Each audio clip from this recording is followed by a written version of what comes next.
Good morning everyone. स्वागत आहे आमच्या मिनी फॅमिली ब्लॉगमध्ये. आज तर खूप दिवसानंतर आले मी, कारण काही काम होते जे मी करत होते तर टाईमच भेटला नाही. मी रेकॉर्ड करून ठेवलं होतं तर काय करायला भेटतच नव्हतं. तर आज मी ओल्ड व्हिडिओज टाकते, तुम्हाला सगळं बघायला भेटेल. विराटचे बड्डेचे एक दिवस पहिलेचं आहे हे. आम्ही निघालो शॉपिंगसाठी विराटच्या बड्डेसाठी. और स्टुडिओचं ओपनिंग पण होता, ते मोठ्याने ठेवलं होतं. आम्ही घरचेच होते. तर सॅम गेला होता स्टुडिओवर, काम करत होता म्हणून आम्हीच निघालो. कारण माझी मोठी बहीण पण आलेली होती घरी, आईच्या घरी होती.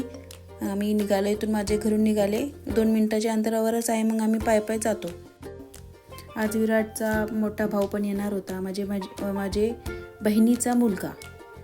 याचं नाव आहे जीवांश, तर आम्ही त्याला जीव म्हणतो. तर तेव्हा त्याचा मोठा भाऊ आहे, तो फक्त त्याला बघत राहतो. आणि आता त्याला इतकं खेळता येत नाही, तर फक्त बघत राहतो आणि हसत राहतो. विराटला जीव घातला आणि तो आईकडेच थांबला माझ्या, कारण आम्हाला मार्केट जायचं होतं. तिथं खूप गर्दी असते, मग त्याला नेलं नाही. जीवांश होता आमच्यासोबत, कारण दोघांना एकटं सांभाळणं होतच नाही, म्हणून आम्ही मोठ्याला आणलं आणि छोट्याला घरीच ठेवलं. हे असं रील बघितलं होतं मी, टॉय शॉपच्या इथून बाळाला असं पळून न्यायचं, आणि ते खरंच काम करतं. माझे जीजू आणि विराटचा एकच दिवशी बड्डे असतो, तर त्याची प्लॅनिंग चालू होती रात्री 12 वाजता. तर आजच्यासाठी एवढंच. Thanks for watching. Bye, good night.